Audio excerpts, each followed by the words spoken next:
Hello and welcome back to the channel.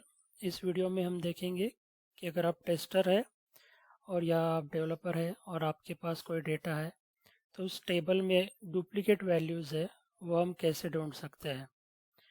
तो चलिए इसके स्टार्ट करते हैं। मैं SQL सर्वर ओपन करता हूँ।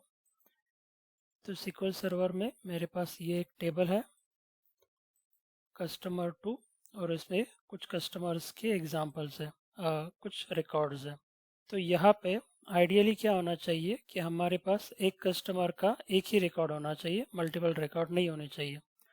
तो अगर मल्टीपल रिकॉर्ड्स है और आप टेस्ट करना चाहते हैं कि क्या सच में यहाँ पे डुप्लीकेट रिकॉर्ड्स, तो वो आप कैसे करेंगे। पहली बात तो ये कि आपको पहले डिसाइड करना पड़ेगा क्राइटेरिया कि डुप्लीकेट का मतलब क्या है। तो इस केस में मैं कहूँगा कि मेरे पास कस्टमर की ये तीन डिटेल है, फर्स्ट नेम है, मिडिल नेम है और लास्ट नेम है। मैं देखूँगा कि अगर ये बार बार आ रहे हैं, रिपीट हो रहा है, तो वो डुप्लीकेट हो जाएगा। जैसे कि मेरे पास एग्जांपल में ऑलरेडी एक डुप्लीकेट है, तो ऐसे और से कोई डुप्लीकेट्स हो सकते हैं। और आप हो सकता है कि आपके डेटाबेस में मिलियंस ऑफ रिकॉर्ड्स हो सकते हैं, लाखों रिकॉर्ड्स हो सकते हैं, तो आप वो कैसे ढूंढेंगे। तो पिछली वीडियो में हमने देखा था कि ग्रुप बाय और सीक्वल क्लॉज को हम कैसे यूज़ कर सकते हैं। तो इस वीडियो में हम उसका प्रैक्टिकल यूज़ करेंगे डुप्लीकेट ढूंढने में। ठीक है। तो पहले हम क्या करेंगे, पहले हमें एक ग्रुप बनाना पड़ेगा जो इन तीन कॉलम्स में होगा, जिससे कि हम चेक कर सकेंगे कि ये तीनों कंबाइंड वैल्यूज़ कितनी बार रिपीट हो रही है। तो पहले होगा ग्रुप बाय और हमें तीनों की तीनों कॉलम्स मेंशन करने पड़ेंगे। तो ये है फर्स्ट नेम। मैं एक बार आपको डेटा दिखा देता हूँ। तो यहाँ पे आप देख सकते हैं middle name, first name, middle name और लास्ट नेम। इस हिसाब से हम चेक कर रहे हैं। तो ये ग्रुप बाय हो गया। अब ग्रुप बाय करने के बाद हम क्या देखना चाहते हैं कि ऐसे कितने रिकॉर्ड्स हैं, how many records are there, count कितना है। तो हमें काउंट देखना पड़ेगा। तो यहाँ पे मैं काउंट डाल देता हूँ, काउंट स्टार। तो ये तो आधी क्वेरी हो गई। इसे रन करके देखते हैं।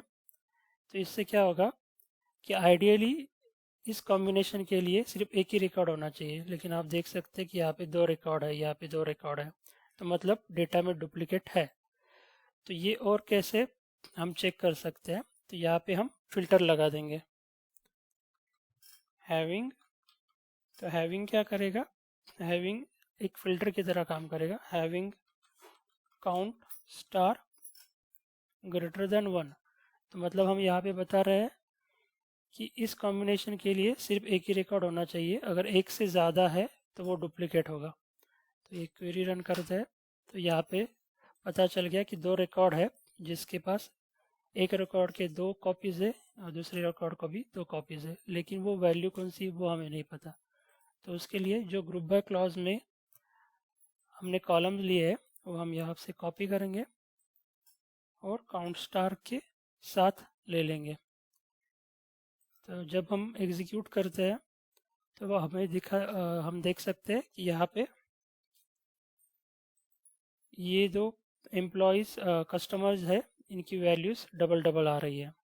हम फिर से एक बार वेरीफाई करके देखते हैं कि क्या सच में टेबल में ऐसा है। तो मैं यहाँ से फिर से एक क्वेरी लिखता हूँ, बस स्टार, और हम देखते हैं यूजीन और जॉन के कितने रिकॉर्ड्स आ रहे हैं। तो ये तो ऊपर तो हो गए डुप्लीकेट रिकॉर्ड, नीचे है तो देख सकते हैं जॉन वी यांग, ये एक रिकॉर्ड है। उसके बाद फिर से जॉन वी यांग का एक और रिकॉर्ड है। यूजिन एल हुआंग का एक रिकॉर्ड है और फिर से यूजिन एल हुआंग का एक और रिकॉर्ड है।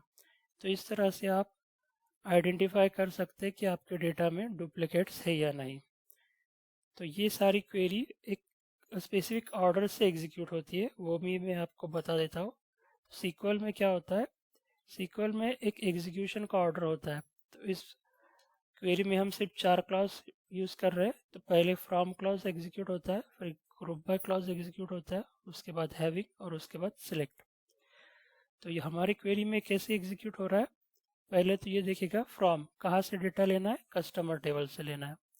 उसके बाद क्या करेगा, ये ग्रुप बाय ग्रुप करेगा इन 3 कॉलम्स के हिसाब से। ग्रुप करने के बाद ये हैविंग क्लॉज का इस्तेमाल करके जो भी डेटा है उसे फ़िल्टर करेगा। फ़िल्टर करने के बाद वो सिलेक्ट करेगा। सिलेक्ट क्या करना है? काउंट करना है मिडिल नेम, फर्स्ट नेम और लास्ट नेम। तो इस तरह से ये क्वेरी काम करती है। तो अगर आप टेस्टर है, न्यूली ज्वाइंड हुए हैं प्रोजेक्ट में, तो आपको शायद ये काम मिल सकता है कि आपको टेबल में डुप्लीकेट्स है या नहीं वो ढूंढने पड़ेंगे। अगर आप डेवलपर भी है, नए से स्टार्ट कर रहे हैं, तो आपको भी अपना डेटा का डेटा वैलिडेशन की स्टेप में, यूनिट टेस्टिंग में आपको ये चेक करना पड़ता है। आशा करता हूँ कि आपको ये वीडियो आपको हेल्प करेगा प्रोजेक्ट में, और या आप नए बिगिनर है तो आपको ये कुछ सिखा पाएगा। अगर ऐसे ही वीडियो चाहिए है तो मेरे चैनल पे मैंने लिस्ट बनाई है। अगर आपको चाहे तो ये इस चैनल पे जाके आप हिंदी में या फिर इंग्लिश में दोनों में वीडियोस देख सकते हैं। मैंने प्लेलिस्ट बना के रखी है जिसमें और भी वीडियोस फ्यूचर में आने वाले हैं। वीडियो देखने के लिए धन्यवाद। अगर आपको पसंद हुआ होगा तो लाइक कीजिए और सब्सक्राइब कीजिए। Thank you.